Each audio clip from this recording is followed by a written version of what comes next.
And now let's see if our old friend Dr. Watson's expecting. He's out on the patio. Dr. Watson? Here I am, Mr. Bartell. You sit out here this evening, my boy.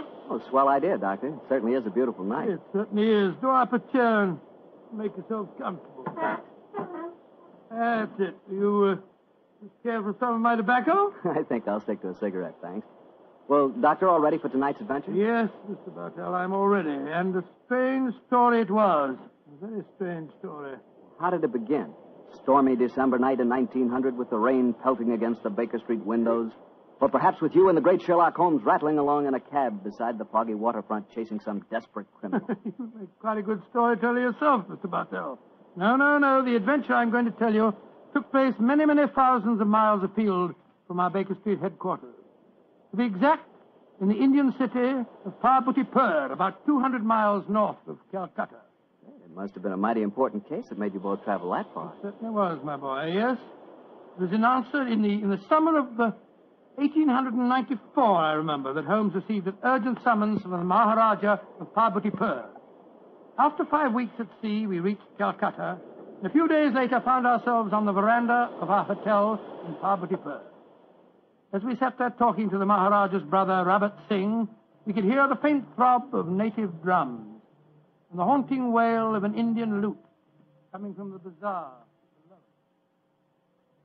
And so, gentlemen, I thought that before I took you over to my brother's palace, I would tell you something of the problems that beset him. An excellent idea, Mr. Singh. Yes, indeed, sir. Particularly as you've just told us your brother, the Maharaja, is not in the best of health. Just so, Dr. Watson. Interviews tire him, and in any case, his command of the English language is not so extensive as mine. And now, sir, the problem, if you please. As to the exact problem, Mr. Holmes, I am not completely informed. My dear brother has not seen fit to confide his entire troubles, even to me. In fact, until your arrival yesterday, I did not even know that you had been sent for. But I can tell you that his worries are centered on the safety of the white elephant of Parbutipur. White elephant? Excuse me. But possibly you are not aware that white elephants actually do exist. Oh, yes, though I understand that they're extremely rare. Oh, extremely, Mr. Am I right in thinking that in the East a white elephant is considered sacred? Quite right. Pray continue, sir. Well, in 1750, the first white elephant was presented to my great-great-grandfather, and with it came a legend. The legend that the Maharaja's rule would be happy, healthy, and successful only as long as the elephant flourished. If the animal were to die, then the reign would come to an end, and the Maharaja was doomed to a sudden death. Mr. Singh, who was responsible for the origin of this legend? Oh, a good and wise man who traveled from the mountains beyond Nepal. He it was who brought the first elephant to my great-great-grandfather. And how has the legend worked out in actual practice, sir? Its prophecies have come frighteningly true, Dr. Watson. Oh? The first elephant was killed by his mahout, his own keeper, after my illustrious ancestor had dismissed the man for incompetent. A week later, my great-great-grandfather was himself killed in a native uprising. And so it has gone on, gentlemen, since then. Amazing, amazing. When the elephants have died, and they have always died, the Maharaja of Parbutipur has died a violent death soon after. And as each new Maharaja has succeeded to the title, the wise man from the beyond the mountains has appeared, and with him, a new sacred white elephant.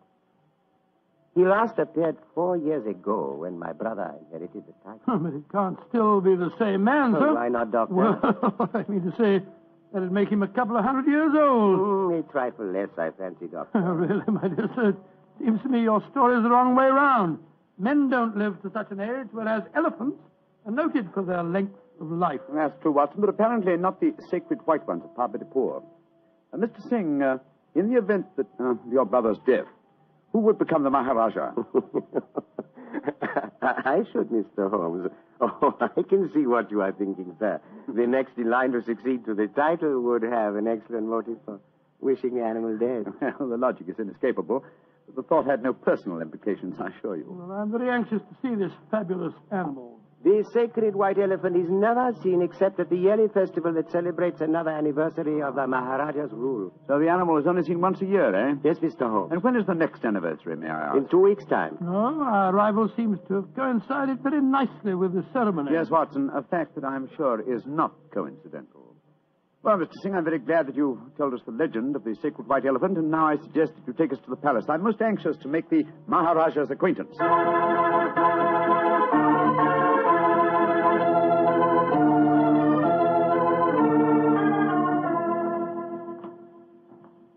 This is the council chamber, gentlemen. If you will wait here a moment, I will go and see if my brother is well enough to receive you. Very well, sir.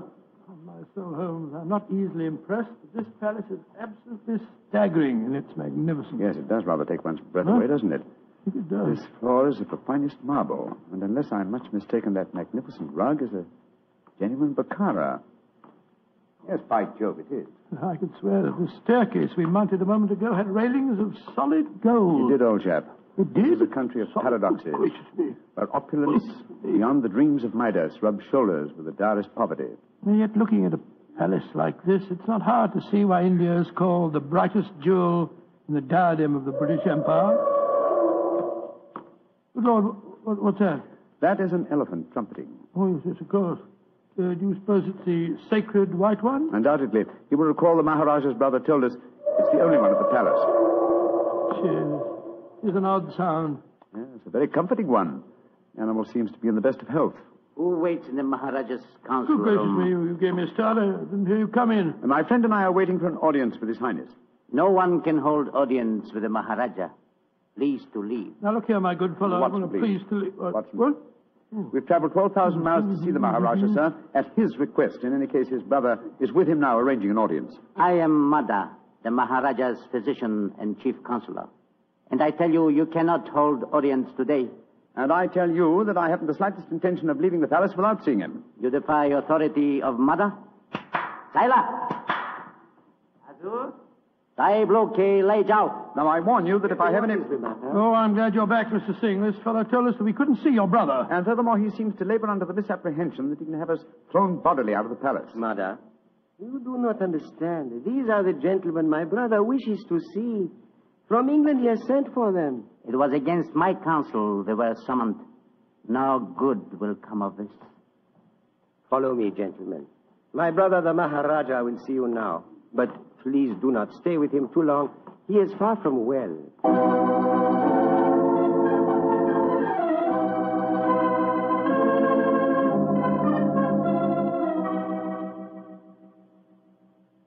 Mr. Sherlock Holmes, Dr. Watson, I'm so happy you have arrived here safely. It was great imposition to ask you to travel so far. Oh, not at all, sir.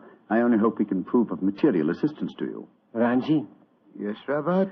I wish you would permit Dr. Watson to examine you. No, just was about to suggest myself, sir. In fact, I brought my medical bag along just in case. Mother would not approve. Mother not believe in Occidental medicine. I do not trust Mada. I do not think he wishes you to get well. Please, Ranji, let the doctor examine you. Very well. But you not tell not Mother.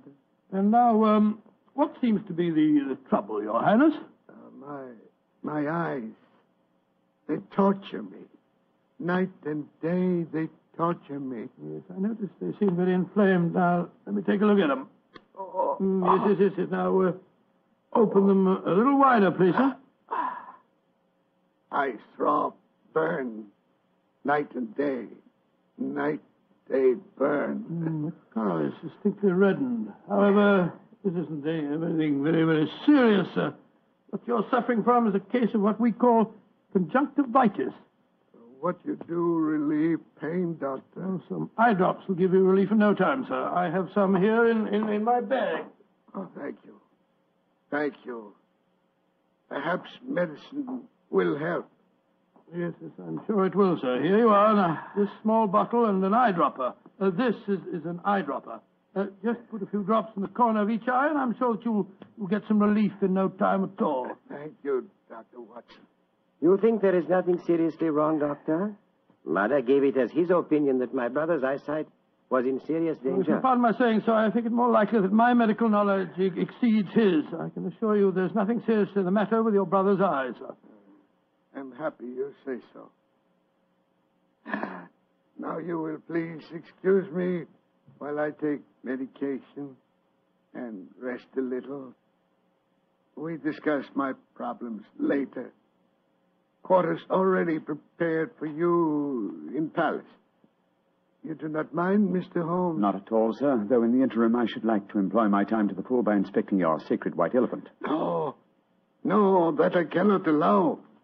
I must talk to you first. I think, sir, you will do well to give me permission to see the animal. I already have my suspicions as to your reason for bringing me here, and it will be best if I'm completely informed when we have our discussion. Very well. Can do no harm.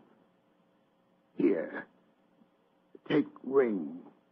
Show ring to Sucro. He's keeper of animal.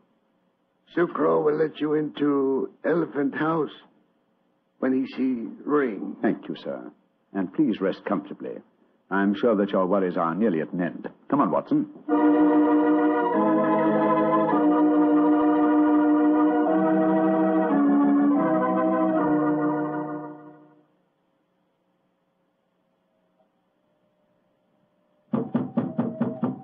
Well, they told us this was the elephant house. Why in thunder doesn't the keeper open the door? I imagine because his mind is preoccupied with music. Knock again, old fellow, will you? Uh-huh. He heard us that time. Yeah, about time. He must have been knocking here for 5 or 6 minutes.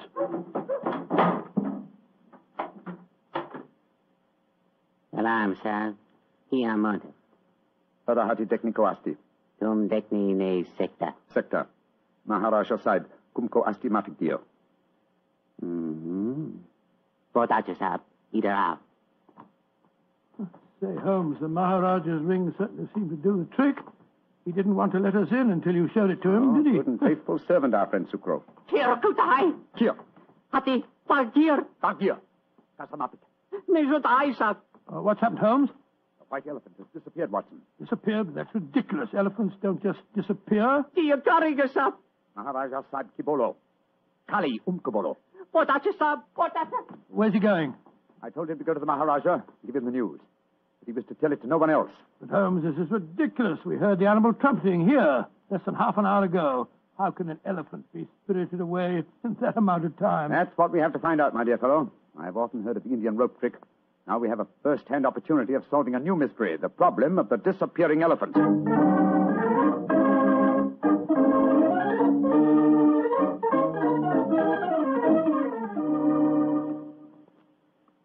Holmes, this is farcical. We spent half an hour searching this elephant house. After all, an elephant isn't exactly insignificant. I doubt if you're going to find it under those boards in the corner over there. True, Watson, but nonetheless, there are interesting clues to be observed. Clues? What clues? Come over here, old chap.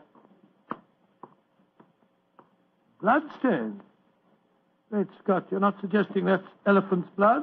It's hard to say, though I would venture the opinion that it would require the blood of several human corpses to produce an equivalent amount of blood. In any case, you will notice that the stains are dried and old. Hello? That must be the elephant keeper back from the palace. Now, Watson, his mother, the Maharaja's physician. Mr. Holmes, Dr. Watson, at once you must come back to the palace. What's wrong, sir? This is the Maharaja. Death has come to him. Dead? Great heavens. Exactly what happened? Sukro, keeper of the elephant, came to the Maharaja. He said he had a most important message to deliver. He had. I told him to deliver it. Then what happened? A few moments later, I heard cries. I went to the Maharaja's room and found him in delirium. He was saying about the elephant having disappeared, his brother, and I tried to give comfort to him, but we could do nothing. His breathing became more and more labored. Finally, it stopped altogether. So the doom of Parbodipur is fulfilled once again. The elephant is gone and the Maharaja's reign is ended. Come on. We must go to the palace. Yes, I must examine the body at once. You're certain it was a natural death, Mr. Mudder? Positive, Mr. No Holmes. symptoms of poisoning, for example? Mr. Holmes, I have read some of your sensational stories in which obscure deaths are attributed to a subtle oriental poison unknown to Western science. I can assure you that if the Maharaja has been poisoned, it has been caused by no poison known to me. When did he last eat? Over 8 hours ago. Well, it's possibly died of shock, Holmes. Shock and hysteria. when he knew that the elephant had vanished. Yes, it's possible, but it's murder just the same. Murder? Why do you say that, Mr. Holmes? Because whoever caused the elephant to disappear did it with the deliberate intention of ending the Maharaja's reign. A diabolical plot, and one that I intend to overcome before this day is out.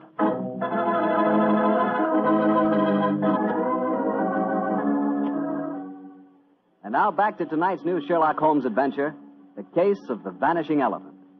Tell me, Doctor, did you examine the Maharaja's body? Yes, of course I did, Mr. Bartell. Holmes was convinced that the Maharaja had been murdered, but I could find no trace of foul play. After my examination, I joined Holmes in our quarters, and I gave him my opinion. Found out anything?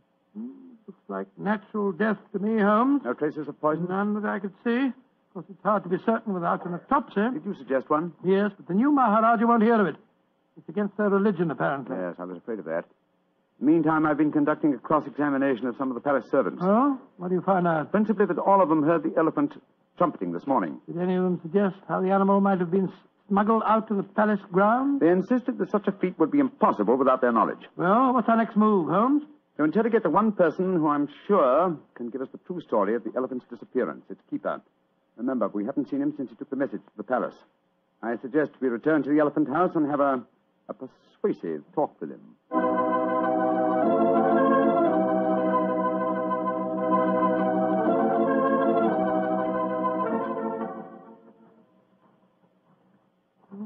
This must be the house. It's the only one that's near the elephant pen. Ramshackle-looking place, isn't it? Extremely. Sucro! Sucro! Don't tell me that he's vanished, too. This is beginning to get on my nerves. Oh, no. Sucro! I think under the circumstances, we'll take the liberty of entering. Sucro! Look, Holmes. Look on the floor. We're too late. Good Lord. What a horrible sight. His throat's been cut. Obviously, another murder. He knew the secret of the vanishing elephant. Let's have a look around. Sucro was quite a musician. Look at this weird assortment of instruments. Native lute. Well, we heard him playing that today as we approached the elephant house. What's this? Looks like a sort of giant megaphone. A musical instrument of some kind. Observe the mouthpiece here. Let's see what kind of noise it makes. Great Scott. The instrument sounds exactly like an elephant trumpeting. Of course. Numbskull, why didn't I think of this before? Come on, Watson, back to the palace as fast as your legs can carry you. The mystery is solved.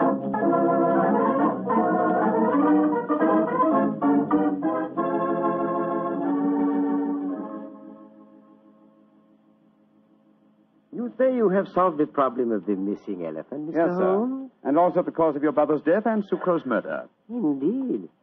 That is very important news. Won't you both sit down, please? Thank you, sir. Please proceed, Mr. Holmes. Thank you. First, the elephant did not vanish today. The beast must have died a natural death months ago. All that happened today was that I discovered its absence. Are you suggesting that my brother knew the beast was dead? I am, sir. But he was afraid to publish the news. He knew that his rule would fall into a state of chaos if the fact were known. You yourself, sir, have told us how strong is the native belief in this legend. Oh, how did he dispose of the elephant? Unobtrusively, over a period of time. The bloodstains in the elephant house would indicate that the animal had been cut up into disposable fragments, which could be removed by the faithful Sucro without attracting suspicion. All this time, though, the elephant horn was blown at suitable intervals to indicate that the sacred animal was still alive. But if the Maharaja knew the beast was dead, why did he die of shock when he received the news? I think the answer to that question, Dr. Watson, would be that my brother died of shame when he knew that his imposture had been discovered. Little far-fetched, sir, if you don't mind my saying so. No, I'm certain the reason your brother brought me to your country was to reveal that imposture to me. He knew the day was coming soon when he must show the elephant to his people. The festival would have been held in 2 weeks' time, I think you told us, sir. I imagine that he wanted me to devise a method of smuggling a new white elephant into the palace grounds before that time. Tell me, Mr. Sherlock Holmes, why did my brother die today? Because he was murdered. Just as Sucro was murdered later. Murdered? How? Oh, very ingeniously. By poison, but not, as you might expect, by any subtle Eastern poison. No, one of the most recent of Western poisons was used, a poison unknown to Oriental science. Delirium, followed by a strangulated breathing, is highly typical of the newly discovered poison hyoscyamine. He hadn't eaten for 8 hours. True, Watson, but you see, this hyoscyamine was administered through an eyedropper. Good heavens. The poison penetrates with unusual ease through the membranes of the eyes, if you will recall. Yes, you're right, by Joe, it does. Must have been that physician fellow, Mardo, whatever his name is. No, my dear chap. This has been a case of confusions. Let's do a little clear thinking now, shall we? You see, we were deceived by the apparent sequence of events. We discovered the elephant missing and thought that fact had caused the Maharaja's death. Whereas his murder was quite a separate matter. The poison must have been placed in the eye drops while we were in the elephant house. Precisely, dear chap. And when the murderer saw how the problem of the missing elephant confused us, he killed its unfortunate keeper to prevent us from learning the truth. Yes, you're strangely silent, Mr. Singh. Am I, Mr. Holmes? I am fascinated by your flow of unassailable logic. Of course, you realize that I am now the Maharaja, the King of Kings, an absolute ruler with all power, including that of the police. Do you care to denounce the murderer to me? Oh, come, sir. I think it's time the buttons came off our foils. I'm well aware that you studied medicine at the University of Edinburgh. You had the motive, the opportunity, and the knowledge to kill your brother. The murder of Sucro was probably performed by an underling. Great Scott, what a shocking You are a disgrace. clever man, Mr. Holmes. A very clever man. Clever enough to realize that an absolute ruler, a ruler with all powers, including that of the police, is not apt to denounce himself. Again, your logic is unassailable. Goodbye, gentlemen. I trust your voyage home will be a pleasant one. I warn you, sir, that I shall make a full report of my findings in this case to the British Commissioner for this state. Why should he prove more effectual than the great Sherlock Holmes? Goodbye, gentlemen, and bon voyage. Filthy murderer. Makes my blood boil to think that he can't be brought to justice. He can, and he will be. The civilized laws of the Occident cannot be enforced here, then we must fight him with his own weapons. What do you mean, Holmes? If we have a farewell talk with Mr. Madder, the dead Maharaja's physician, friend, and counselor.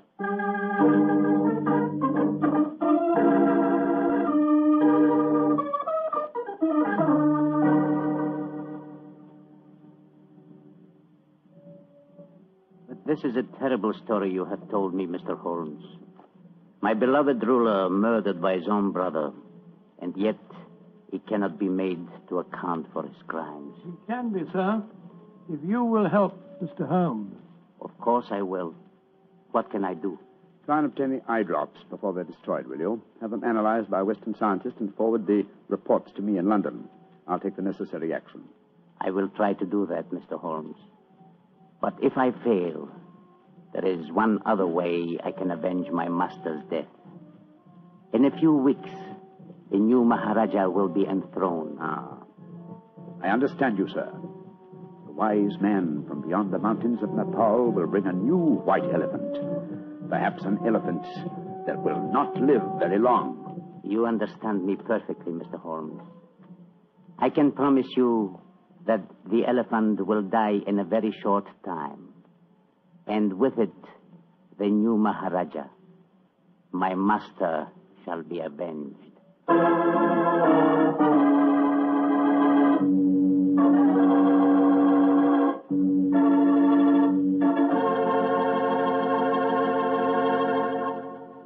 That was quite a story, Doctor. Quite a story. And tell me, what did happen to the next white elephant of Parvati-Pur? By an extraordinary coincidence, it died the day after the new Maharaja's enthronement.